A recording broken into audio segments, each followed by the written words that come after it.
各位线上的同修，大家晚安，大家好，欢迎大家来线上参加读书会。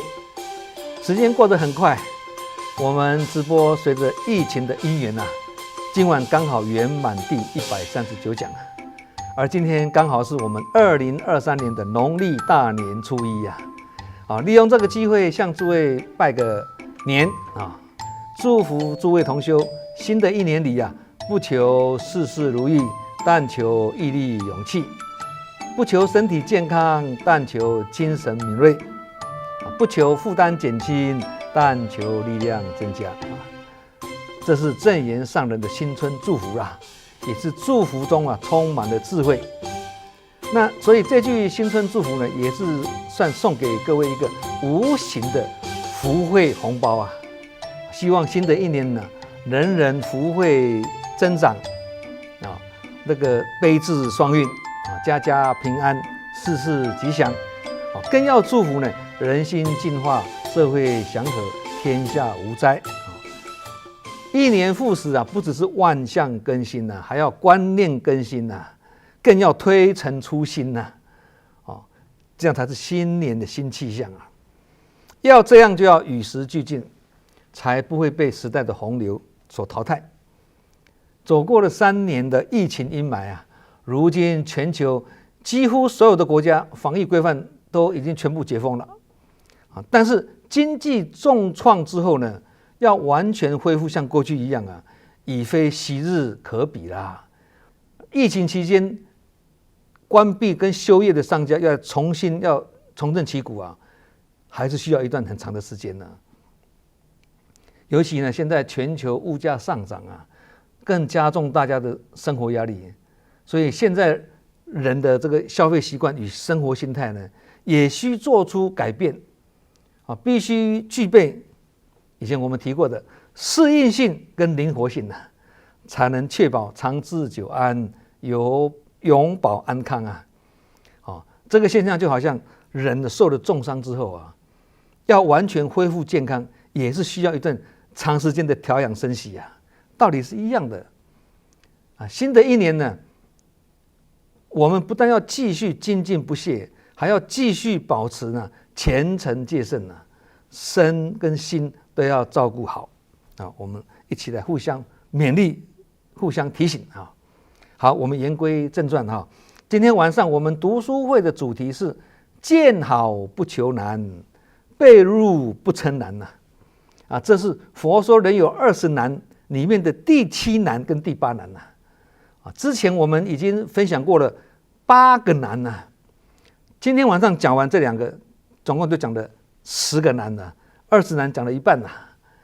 我们先来谈见好不求难。什么是见好不求难呢？简单讲，就是日常生活中遇到好的境界，不生贪爱，也不强求，也不占为己有，这个是不容易的，所以很难因为有求皆苦，无求即乐如果能做到碰到承担就上，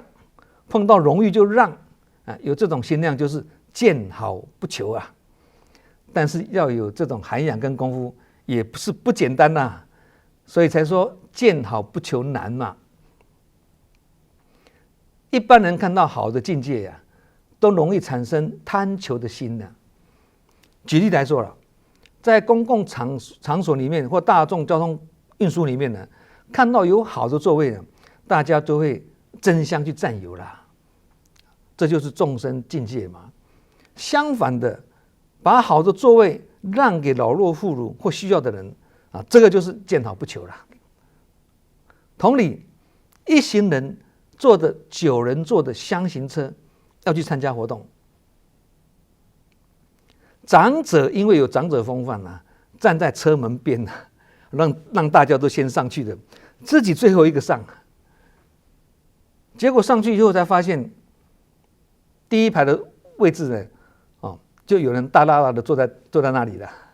让这位长者都坐在那个靠门边那个小折椅，要搬下那个小折椅上面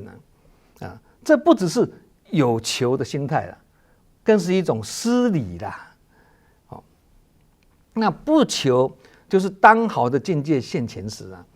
这念心还是安住不动啊，还是如理如仪啊，礼仪也要照顾好更不会去分别那个好这个不好，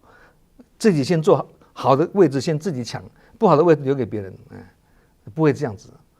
如果你有福报或有德行的话呢，好的座位自然会为你而留，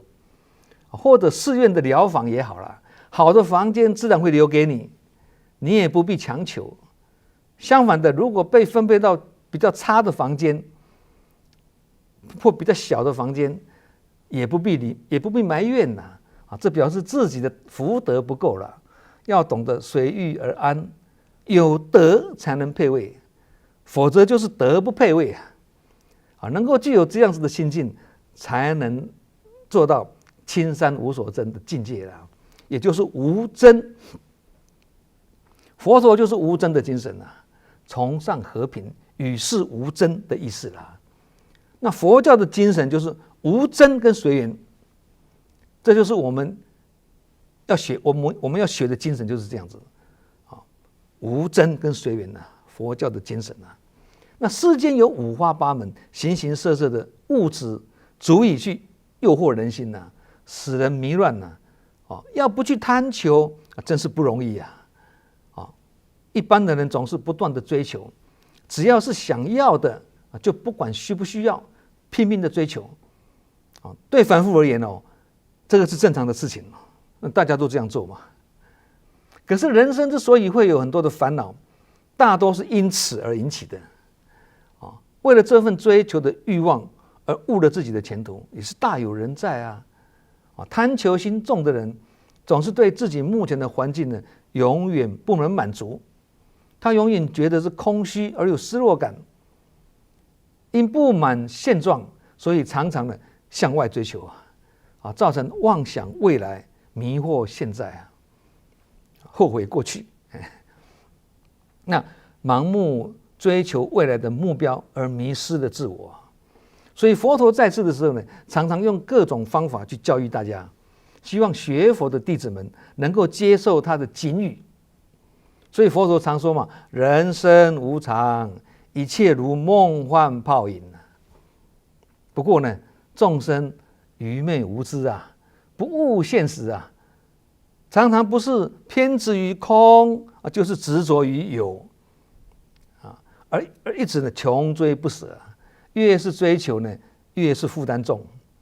所以佛陀不管是像富有的人也好，或者像贫困的人也好，都是以平等心呢智慧应机教化众生那其实每一位高僧大德都是这样做了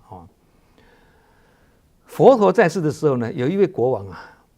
这位国王可以说是富甲天下了。他本身是印度的婆罗门教他深信呢今生今世的位高权重是他过去生布施造福而来的，而得的结果了。所以他常常欢喜造福，为的是要什么？求得福报。有一天呢，他打开了存放珠宝的仓库以7天的时间为限发出通告给大家所有人不分远近，不分种族，只要来到我这里呢，一定有求必应那这个国王就把这个珍宝呢分成一堆一堆的啦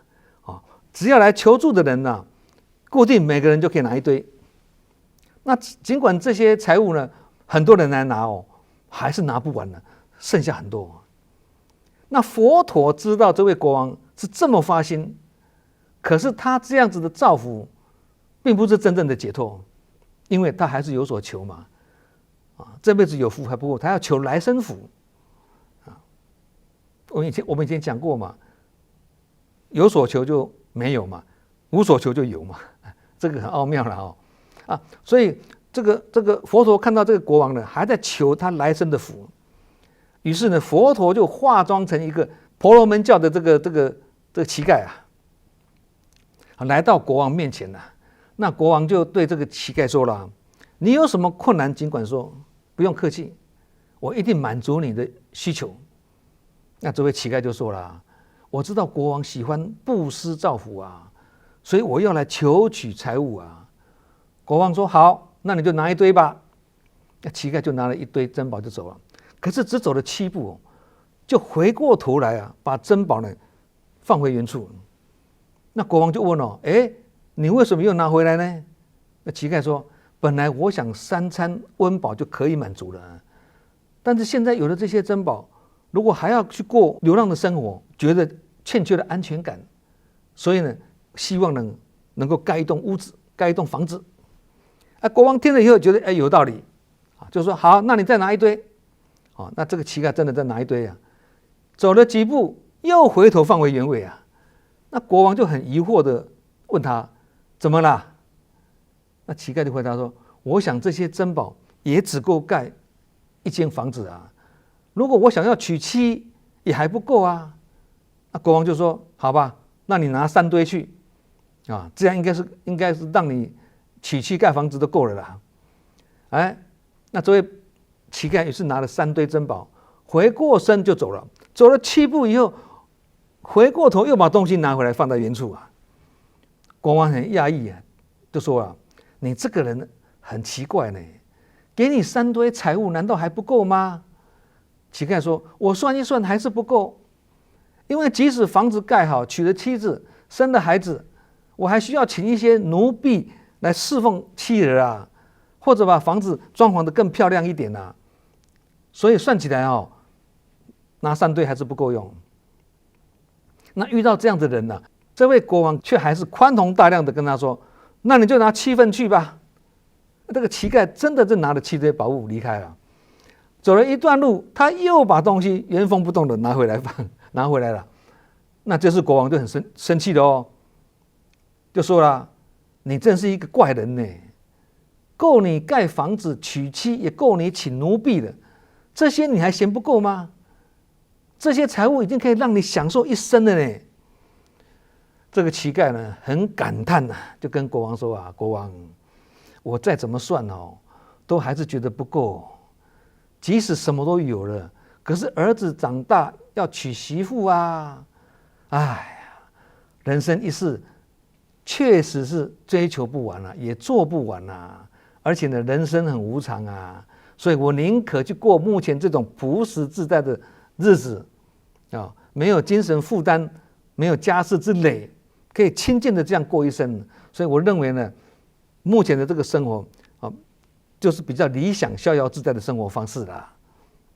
国王听了这位婆罗门乞丐这样的感叹国王自己也有所顿悟了他想对人生有永无止境的追求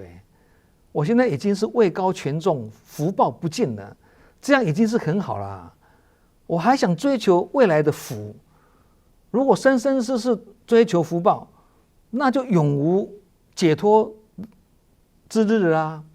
我既然身为国王我就要为百姓、为国事操劳，还要防范他国的侵犯，应该为这些本分事呢来尽心尽力才对，这样才是真正的福。这是我的本分事，我应该去追求更超人自在的福国王讲这句话那这个假装成这个乞丐的这个佛陀呢，知道国王心态已经转变了就向国王说：国王，现在有一位觉者叫做佛陀，他出现在人间，我与其要去追求财物，我倒不如去追随佛陀因为佛陀有取之不尽、用之不完的清安解脱的法财，所以我想我还是去追求佛陀的真理比较实在。这个乞丐就这样讲完之后，就离开国王而去了。那国王听到了世间有位觉者，他心中一震刚刚乞丐不是讲吗？有一位觉者嘛，他听出心中一震，对我也听国内人民在讲大家都口耳相传的说，悉达多太子已经成佛了，他是天下众生的导师，我为何不去求佛陀，请佛为我开示皈依呢？于是呢，这个国王就立即传令了，准备马匹动身呢前往祇园精舍。到了祇园精舍求见佛陀时呢，国王一看见佛陀呢，觉得这个面相很熟呢，他就想，我在哪里见过他那这个时候呢，佛陀就微笑的向国王说才没有多久的时间，你怎么就不认得我了呢？国王见到佛陀这么慈祥的态度，于是呢就会意过来了，赶紧五体投地感谢佛陀启发他的智慧。那这段佛典故事听起来会感觉自己就好像在现场一样，很生动，很发人深省那佛陀其实是最善于观机逗教了，甚至用婆罗门的这个乞丐的形态去接近国王，以种种的方便法呢，三番两次的祈求财物又归还，这就是智慧的引导这位国王终于被度化了人生就因为追求无止境，所以佛陀才会说见好不求难像这位国王，他身为一国之尊又富甲天下也还觉得不够，还必须再追求来生的福。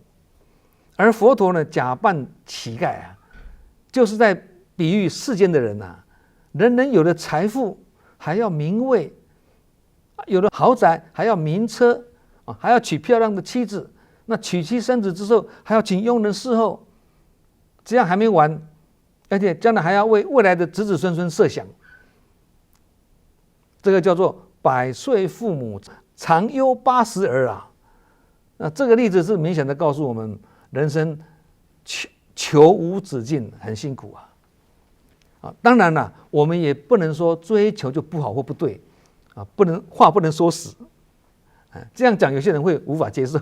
对不对？大家都在追求大家都不对吗？不能说这样不对了，追求也是好事啦，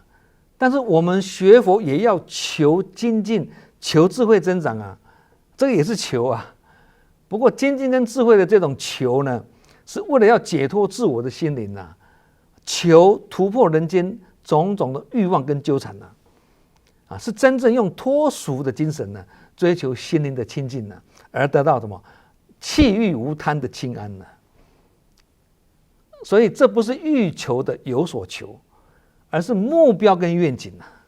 所以此求非彼求，本质不一样这个要理清楚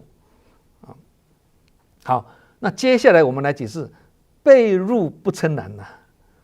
被辱就是受到侮辱、屈辱，或者受到别人的语言的怒骂叫做被辱被人家侮辱了。那不嗔就是不起嗔心，不发脾气的意思那被辱不称难，就是难在需要靠忍的功夫而修炼忍功也不是3年5年的事情所以也是很不容易的事情。生活中或工作中受到很多的委屈，跟对方争论或讲道理，讲也讲不完，说也说不完，讲也讲不清，完全无济于事相信很多人都有这种经验然而呢，短暂的坚忍不必去解释，短暂的坚忍之后，等到事情过后呢，真相大白了，是非自有论断自己也能从中去成就忍辱的功德跟功夫这个要有沉得住气的这种功夫举例来讲相信大家都有以下这个经验哎呀，那天开会中或群聚中听了那句不中听的话之后呢，虽然我的心里很不舒服很不开心，但我还是把它坚忍下来，也还好有坚忍下来，否则会把事情搞砸。因为对方了解事实真相之后，也当众表达了他的歉意他也不是故意的所以最后大家是皆大欢喜如果那时候呢，我们忍不住而动怒，轻易动怒了，彼此伤感情人也觉得不好了，也破坏整个气氛了，那个结局就很难收拾了还好那个时候我们有忍下来，我相信大家都有这种经验历史上呢，韩信曾经受了这种胯下之辱韩信喜欢配一把剑在身上。有一次呢，一位少年看到韩信背着这个宝剑就故意羞辱他。背一把宝剑有什么了不起？如果真是英雄好汉，你就把我杀了吧。如果没有这个本事跟能耐的话，你就从我的胯下钻过去。一般人呢面对这样的挑衅呢，如果忍不下来，一定会起冲突，不是打架就杀人啊。对，凭什么你这样子挑衅我啊？但韩信忍了下来，不但没有挥剑杀人啊，还从这个少年的胯下钻过去哦，这就是被辱不称呐，很不容易啊。他告诉我们一个道理呀，小不忍则乱大谋，要忍一时才能争千秋啦。韩信这个胯下辱的故事呢，我们在第35讲哦，主题是辛苦一阵子，快乐一辈子啊，这个里面有讲得非常的详细啊，有兴趣的人呢可以去参考啊。其实有时候我们也会莫名其妙哦，无缘无故被人家冤枉误解，或者被人家骂，被人家批评啊，甚至被人家侮辱都有啊，也不知道什么原因啊，讲话对我们很不客气，声色不好，口气很重，对我们也很不友善啊。这个时候我们如果能不嗔恨，心里能够好像没有那回事一样，是用温和及平静的反应去应对啊，这不是麻木不仁哦，这是安忍不动的功夫。不要以为这种人就是麻木不仁的，没有感觉没有反应，不是这个意思哦，这个不是麻木不仁，这样的功夫就是安忍不动啊，这是很有自信的人呐，也是很可靠的人呐，跟韩信一样才是真功夫啊，很不容易，所以才说被辱不称难嘛。不过我们如果能够做得到，那就是如正言上人所说的，过来人就是过来了，意思就是说走过暗暗的黑夜了，自然就看到黎明的曙光啊。但是这样的先决条件就是要先学习被辱不称呐，要达到刚刚那个境界，就要先被辱不称呐。其实每个人生气的时候都会说什么？这口气我实在忍不下去了。那为什么忍不下去呢？我被人欺负啦，他凭什么占我便宜啊？他这个人很不讲道理啊，这个人太过分了啊！大多是这些的问题让人忍不下这口气的。那气是从何而来呢？由贪嗔痴而来啊！大多数的人呢，凡夫呢，都有贪嗔痴三毒啦，这就是凡夫啊。人在日常生活中起心动念，的确是离不开这三毒，这就是人的心病啊。心病要靠佛法啦，那生理的病要靠医师啦。有了贪嗔痴，就会使家庭中或人与人之间呢，不能相互忍让，团体中也因为人的嗔念而相互计较、争斗。其实啊，天下之本无事，是庸人自扰之啊。人生本来就是应该是本来无一物啊，何处惹尘埃啊？应该是很美好的。就是因为人有贪嗔痴这三个心理的病啊，所以稍微被人家占了一点便宜就忍不下去啊。那佛陀之所以可以能成佛，就是在群体中能忍下别人所不能忍的侮辱跟攻击啊，能忍不能之忍啊，能为不能之为啊，做人家所不能做到的艰难之事啊，甚至还以德报怨，所以他能成佛。我们做不到，所以我们还是凡夫一个啊。其实高僧大德跟诸山长老的境界，其实也都是以德报怨，以德服人呐，这样才能够以德服众嘛，当年佛陀的僧团中啊，有一位提婆达多啦，这故事大家应该都听过了哈。他是佛陀的堂弟啊，他有野心，他想要统领僧团呐，因此就跟阿阇世王勾结啊，两人互通计谋啊。阿阇世王想说早日取得王位，因此就不惜的用残忍的手段呢，把自己的父王囚禁起来哦，不给他东西吃，不给他水喝，就要让父王呢活活的饿死。那提婆达多也是一样，他要用种种的方法去杀害佛陀。有一天呢，提婆达多跟这个阿阇世王呢想出一个办法，传令下去，命令全城的人一律不准供养佛身啊，不能供养佛陀跟僧团的。如果有违反呢，必遭重罚。因此呢，王舍城内呢，没有一个人呢敢供养佛陀跟僧众。那佛陀的弟子虽然只是日中一食啊，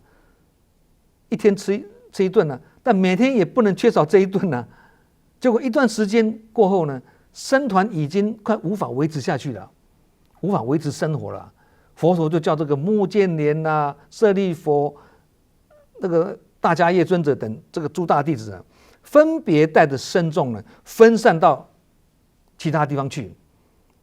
唯独佛陀跟阿难跟500位僧众呢，留在王舍城内。他们忍受饥饿，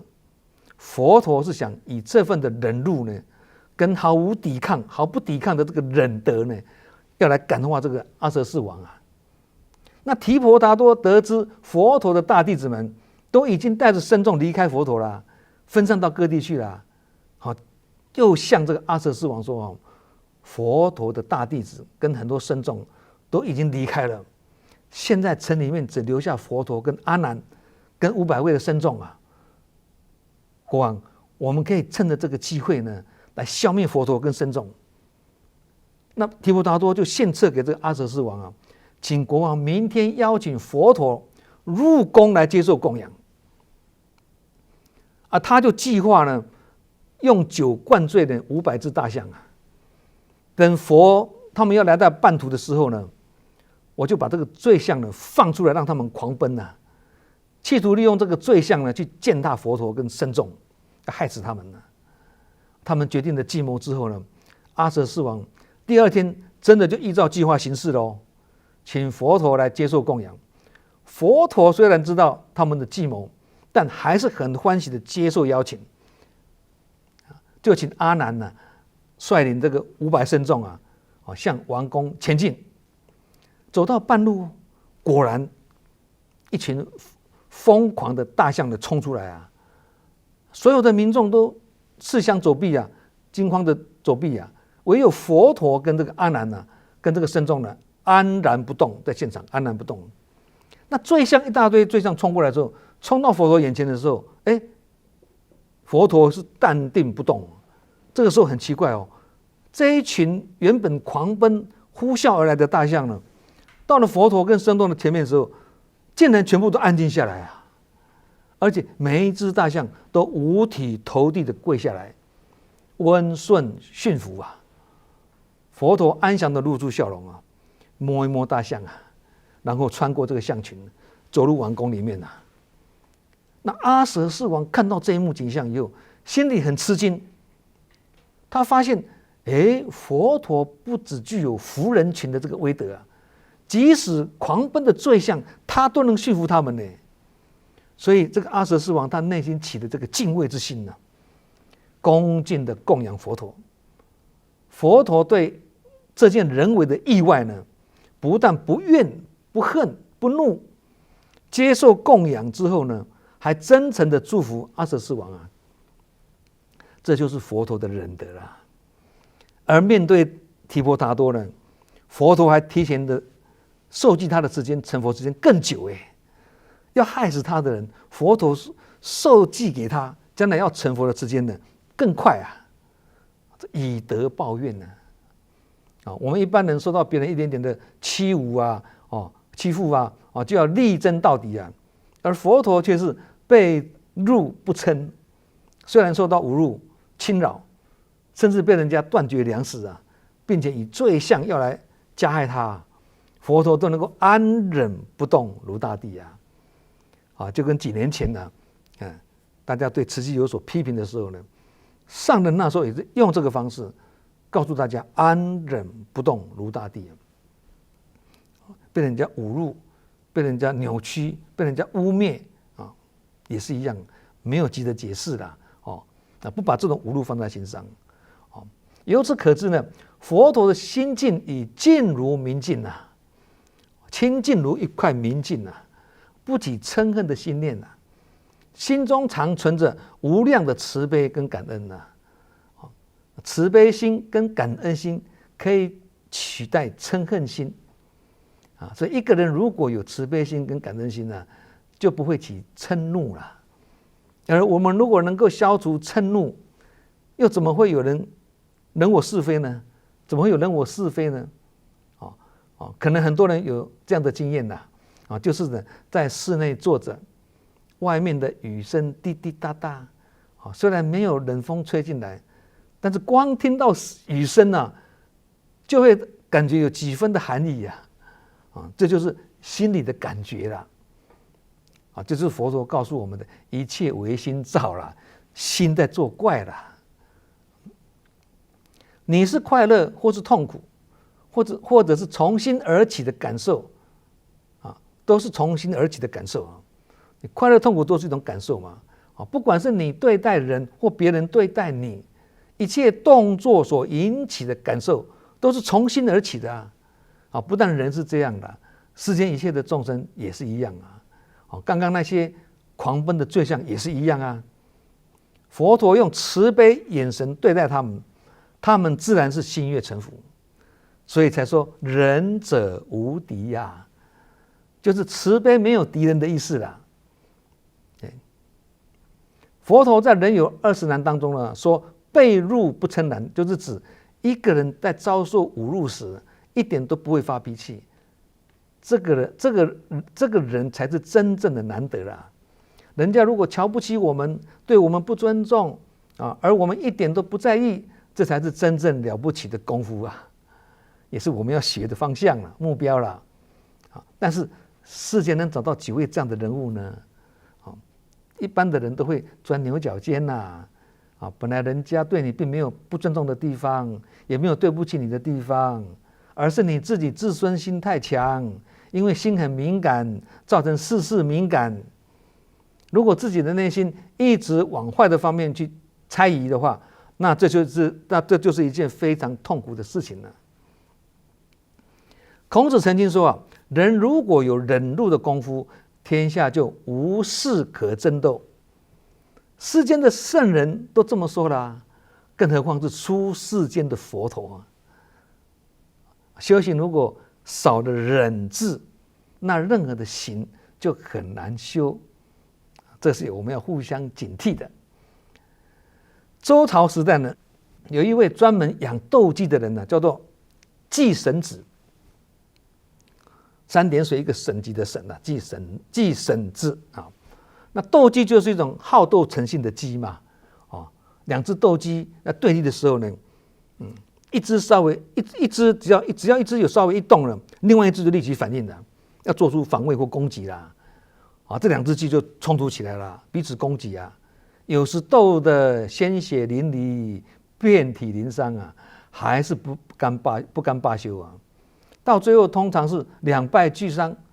甚至必须斗到一方死亡为止那这个周宣王很喜欢看斗鸡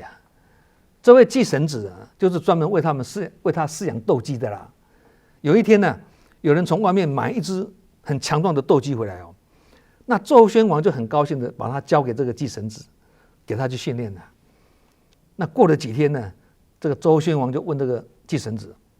几天前买回来的斗鸡，你把它训练的怎么样了可以上战场去，可以上场去比斗了吗？季神子说还不可以耶，因为这只鸡血气方刚斗志高昂还不宜上场那过了几天呢，周宣王又问这个同样的问题那季神子的回答还是一样还不能上场，因为他一看到其他的鸡的影子他就会冲动，所以还是不能上场。又过了很多天，周宣王再问，这次呢季神子说了，国王可以了，因为这只斗鸡当他看到其他的斗鸡的时候，或听到其他斗鸡的声音时他一动也不动他的心已不受外物的影响像是一只木鸡一样所以他可以上场去比赛了。那各位听到这个故事一定觉得很奇怪争斗不是要血气方刚吗？要斗志高昂才会斗得赢吗？平常人不是都这样子吗？但深入其中的道理之后呢，我们就不认为是这样子的，里面很大的学问。季神子他认为这一只斗鸡虽然很强壮，斗志很高昂啊，但如果一点风吹草动就蠢蠢欲动，就先主动攻击，那他必败无疑啊。因此，使他的斗志收敛于心，才能让他下场争斗。关键在这一点，要使他的斗志收敛于心，才能让他下去跟人家竞争，跟人家争斗啊。后来这只训练后的斗鸡呢，果然一上场啊，就稳稳的站立啊。即使啊，其他的斗鸡对他有百般的挑衅哦，他还是老神在在啊，像木鸡一样啊，不动声色，稳如泰山。他只是用眼神啊，注视着对方，对方就会产生高深莫测的什么畏惧啊，自然的就会后退，不敢攻击啊。万物众生都有这种心理作用啊，能不斗而胜，不战而胜啊。连动物都讲究心理的作用啊，何况是人啊？其实狗也是一样啊，有养狗的人都知道啊。当狗要攻击我们的时候，不是跑给狗追啊，你怎么跑也跑不过狗啊，那要怎么办呢？保持冷静，安立不动，或者你可以双手交叉于胸口，把这个双手交叉于胸口，避免晃动，不要动来动去，这样等待几分钟呢，狗就会自讨没趣离开了啦。或者是立即蹲下来也可以，狗也会自动跑开。所以完全无视或不理它才是上策，才能帮助你脱离困境啊。这句话是重点，完全无视，势力的势，完全无视或不理它才是上策，才能帮助你脱离困境啊。人生的道理何尝不是如此啊？不要动不动就心浮气躁，要学习刚刚那只斗鸡跟被狗追的时候那种笃静不动。这个以前我们有讲过了啊，也是其中一难呐。那这个就要先学习什么？安忍跟默忍呐。这个也是一种涵养啦。千万不要有说我如果不跟他们斗斗看他还以为我是傻瓜。很多人是这样子对，不跟他拼拼看，他以为我是傻瓜。不要去逞这种匹夫之勇啦。其实呢，不要怕人家笑我们傻，要担心的是人家说我们很聪明呐。太聪明就是狡猾或者圆滑，圆融是很好，但圆滑就不好。所以聪明是污染的，智慧才是清净的。聪明不是好听的话。如果人家说他怎么那么傻啦，任人家欺负一点都不在乎啦。事实上，如果我们能够做到这样，就算成功的啦。知道吗？大智若愚呀。这就是人生，就是人有20难里的处事无心难呐，跟笃静不动难呐，不容易做到，所以才说难，不只是难，还超难。今晚我们分享了见好不求难跟被入不称难，两个都说起来很简单，但做起来很不容易啊。但是只要我们有心，则知难行易啊。能做得到就是雾散云开见青天呐，做不到那只好凄风苦雨日日愁啊。好，我们今晚的读书会就讲到这里祝福各位福慧双修，法喜充满，同时也祝福各位新的一年每日快乐。我们下周同一时间再见。